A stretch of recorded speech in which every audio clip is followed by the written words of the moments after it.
I'm standing behind the counter at a corner shop in Copenhagen around 10 p.m. on a Thursday. This American guy, maybe mid-30s, walks in looking stressed. He's got his phone out, tapping frantically. "Do you guys deliver?" he asks. I tell him no, we're a small store. He looks genuinely confused.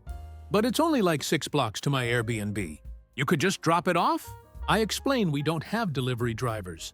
He stares at me like I told him we don't accept money. "How do people get groceries then?" he asks. I point at the bags in his hands. "They carry them," I say. He actually looks at his own hands like he's seeing them for the first time. He bought 3 items. The thing is, I see this all the time. Americans arrive expecting everything to work like home, where convenience isn't just available. It's the default setting. This is the kind of cultural blind spot I unpack every week. The habits you don't even realize you carry until the world pushes back. If you value seeing the deeper patterns behind behavior, this is where you'll find them. Subscribe and stay ahead of the obvious.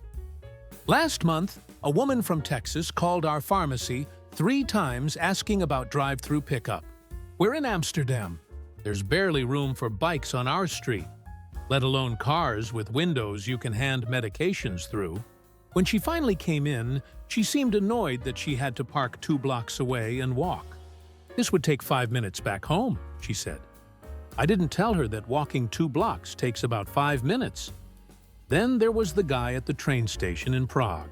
He missed his train to Vienna because he was waiting for someone to scan his ticket, just standing there by the platform entrance while trains came and went. When I asked if he needed help, he said he was waiting for the gate agent. I pointed to the validation machine. "You scan it yourself," I explained. He looked at the yellow machine like it might explode. "There's no one checking?" he asked. I shrugged. "Sometimes inspectors check on the train." He seemed really uncomfortable with this system. "What if I do it wrong?" "The machine literally has 2 steps. You insert the ticket. It stamps the date. You're done." He must have read the instructions 4 times before trying it. I work as a tour guide in Barcelona now, and my favorite story happened last summer. American family, 4 people, asked where the nearest Starbucks was. I told them there's one about 15 minutes away, but there are incredible local cafes on every corner. The dad actually said, "Yeah, but how do I know what I'm getting at those places?" I wanted to say that's the entire point of traveling, but instead, I just gave him directions. They walked past 8 cafes to get their familiar grande latte, but that was just the beginning of understanding how deeply convenience runs in American culture.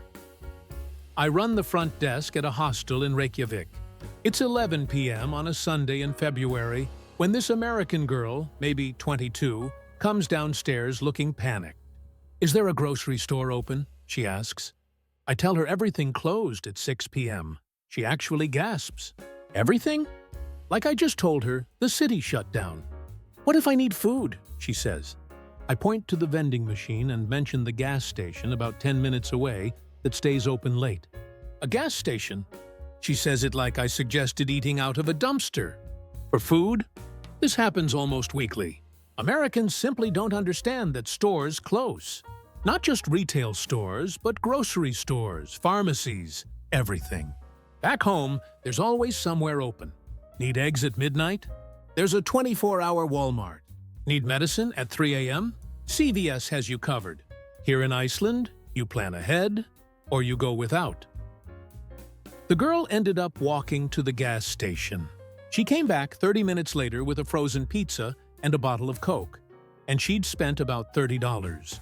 "Everything's so expensive here," she complained. I didn't mention that the grocery store sells the same pizza for $8. But grocery stores require planning, and planning isn't convenient. Over in Krakow, I'm working the night shift at a hotel. This businessman from Chicago needs to print boarding passes for a 6 a.m. flight. It's midnight. He wants to know where the nearest FedEx office is. I stare at him. "FedEx office?" I repeat. He nods impatiently. "Or Staples. UPS store. Anywhere that prints stuff 24 hours. I explain that we have a business center that opens at 7 a.m. "That's too late," he says. Like this is my problem. I offer to print his passes at the front desk right now. He seems surprised this is even an option, but then asks, what if I needed copies of something else though? Like documents? The concept that services have hours simply doesn't compute. In America, convenience means access whenever you want it. Planning around business hours feels like going backward in time.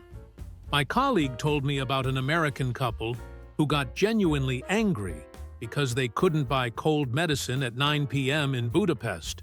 They'd been feeling sick all day, but kept putting off going to the pharmacy. When they finally decided to go, every pharmacy in the district was closed. They found the all-night pharmacy, which is required by law in each district, but it was a 20-minute tram ride away. The husband actually argued that this was a safety issue. What if someone's really sick? He demanded. My colleague, who's Hungarian, just said, then they plan better, or they take the tram. That's the thing about convenience culture. When everything's always available, you never learn to anticipate needs. Why buy groceries today when you can get them delivered tomorrow? Why fill a prescription during business hours when the pharmacy's open until midnight? I had a student from Arizona staying at the hostel who wanted to do laundry at 10 p.m. Our laundry room closes at 8 p.m. because of noise ordinances. She couldn't understand this. But I need clean clothes for tomorrow, she said. I suggested she wash them earlier or wait until morning. She looked at me like I'd suggested something completely unreasonable. I'm busy during the day, she explained. Back home, her apartment building had 24-hour laundry. She could do her washing at 2 a.m. if she wanted. Here, she had to adjust her schedule. The next morning, she asked where the nearest laundromat was, thinking she could wash clothes anytime there. I had to explain that laundromats also have hours, usually 8 a.m. to 8 p.m. She seemed genuinely shocked. That's only 12 hours, she said. What about people who work? I suggested weekends. She didn't seem satisfied with this answer. This is the convenience addiction. It's not just about having services available. It's about having them available on your schedule, whenever that happens to be. The idea that you might need to adjust your plans around store hours or service availability feels like an inconvenience instead of just normal life. I'm working at a gas station outside of Munich. It's a quiet Tuesday afternoon when this SUV with American plates pulls up. The driver, a woman maybe 50 years old, sits in her car waiting and waiting. After about 5 minutes, I see her looking around confused. Finally, she gets out and walks to my window. Is someone coming to pump the gas? She asks. I point to the pump. You pump it yourself, I say. She looks at the nozzle like it's an alien technology. I've never done that before, she admits. I walk her through it. Take the nozzle. Select your fuel type. Insert the nozzle. Squeeze the handle. She seems nervous the entire time, like she might break something. When she's done, she carefully hangs up the nozzle and looks proud of herself.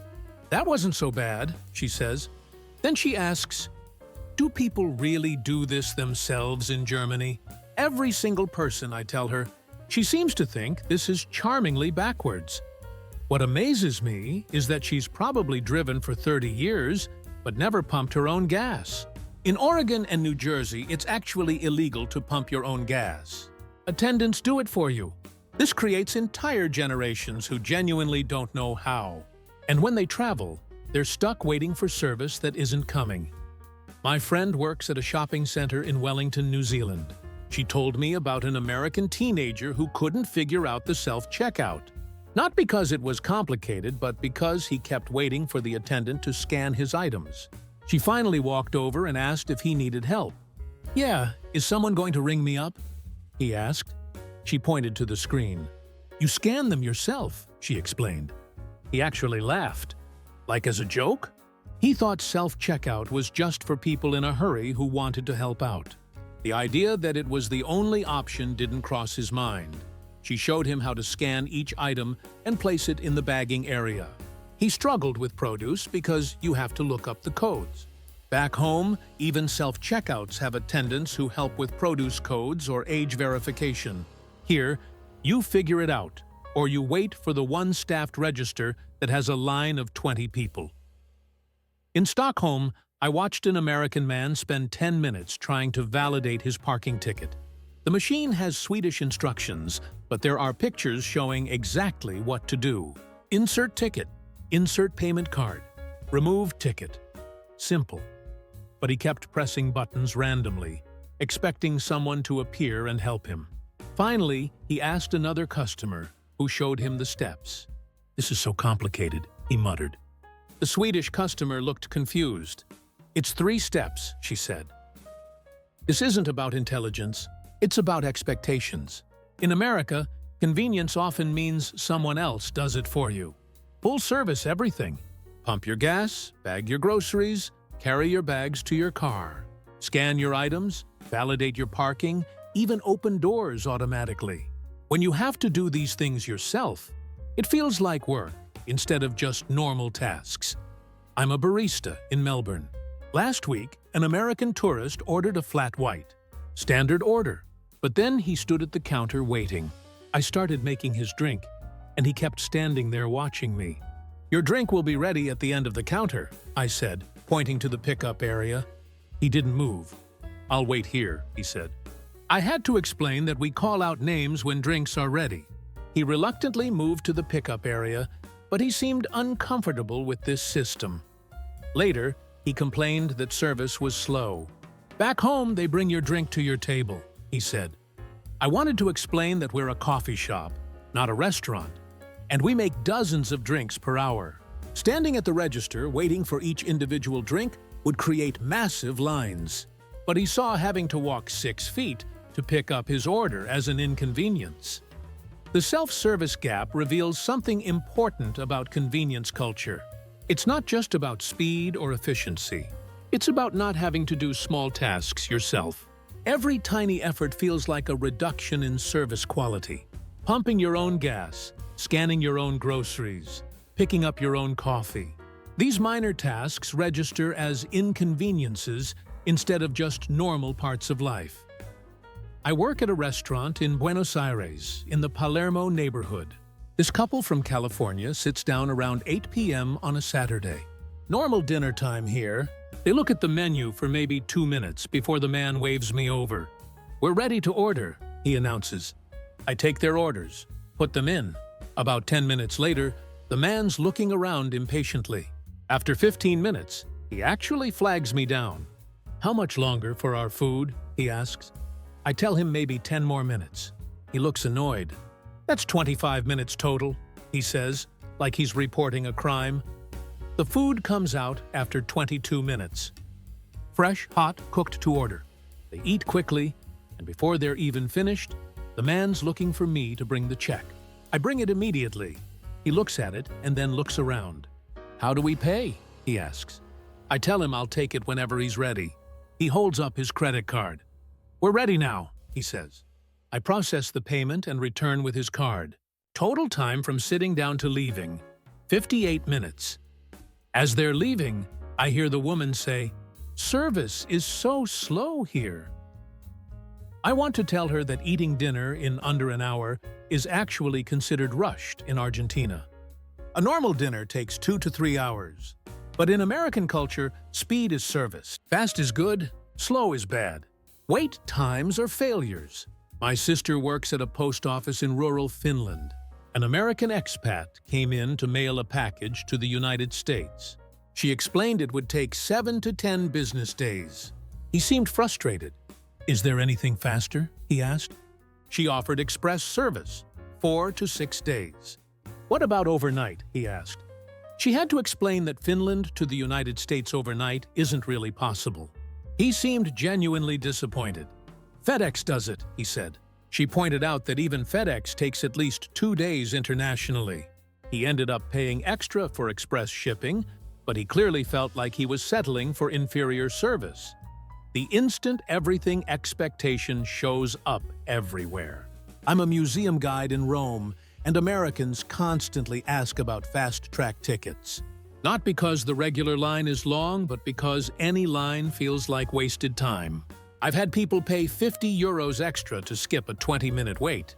When I point out they're paying more than double the ticket price to save 20 minutes, they shrug. Time is money, they say. But here's what's interesting. They'll pay €50 to skip a 20-minute line, then spend 2 hours in the museum taking photos for Instagram instead of actually looking at the art.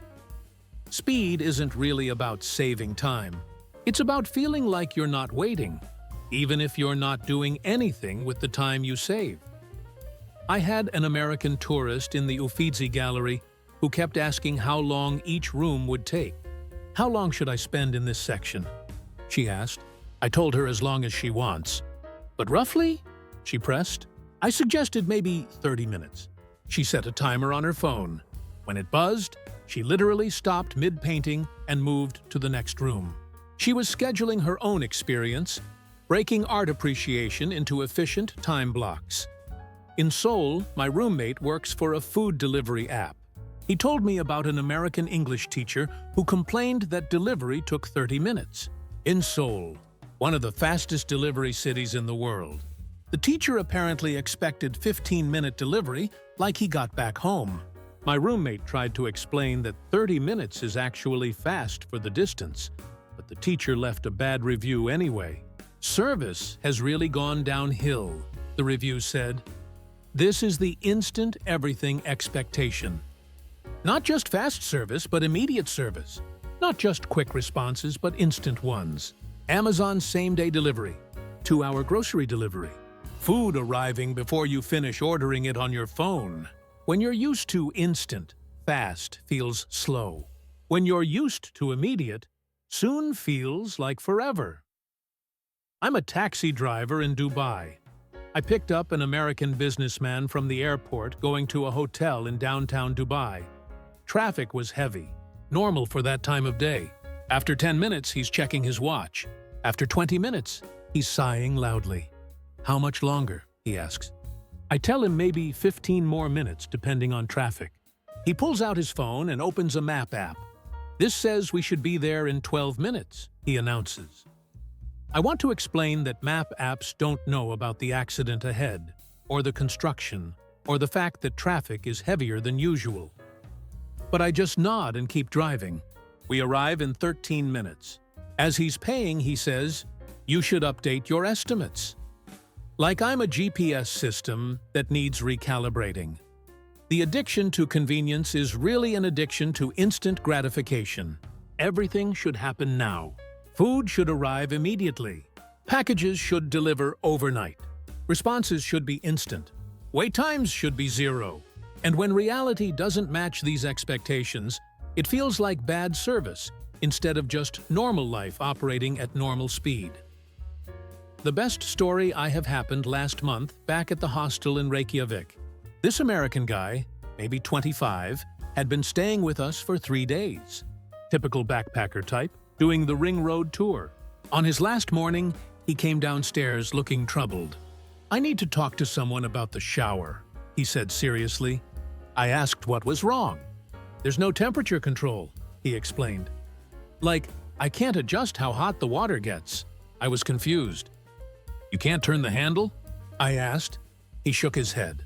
"No, there's only one handle. I can make it hotter or colder, but I can't, set it to a specific temperature."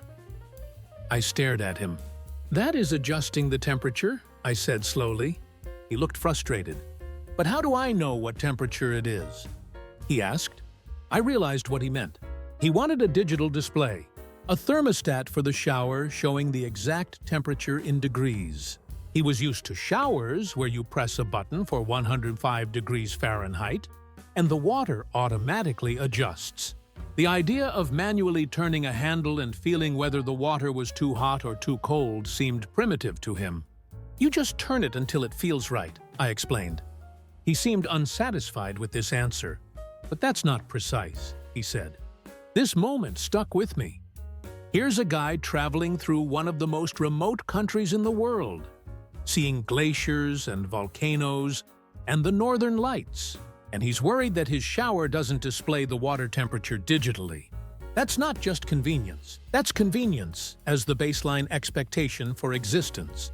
The thing about convenience culture is that it's invisible until it's gone. Americans don't think about drive-thrus or 24-hour stores or instant delivery as luxuries. They're just normal life. And when you travel somewhere that doesn't have these things, it feels like stepping backward in time instead of just experiencing how most of the world lives. I've learned that convenience isn't bad. It's genuinely nice having services available when you need them. But there's a difference between appreciating convenience and being unable to function without it. Between enjoying fast service and being angry when things take normal amounts of time. Between liking helpful systems and being helpless when you have to do things yourself. The stories keep coming. Last week, an American asked me where the nearest drive-through ATM was in downtown Reykjavik. We're a city of 130,000 people in a country where most transactions are card-only. Drive-through ATMs aren't a thing here. They're barely a thing anywhere outside America. But for him, walking into a bank to use an ATM felt like an unreasonable inconvenience. And these stories? They never stop coming. Because convenience isn't just about what's available. It's about what you think you deserve. And when you grow up in a culture where everything's designed for maximum convenience, anywhere else feels like it's doing things wrong. Not different, wrong. The American in the shower eventually figured it out. By hand, by feel. The old-fashioned way. And I'd bet anything that when he got home, he appreciated his digital shower display just a little bit more. That's what travel does. It shows you what you took for granted. Sometimes that's profound cultural wisdom. Sometimes it's just a thermostat. If you want to keep seeing the world through this kind of lens, not just what people do, but why they do it, that's what I build here every week. Subscribe so you don't slip back into seeing the obvious.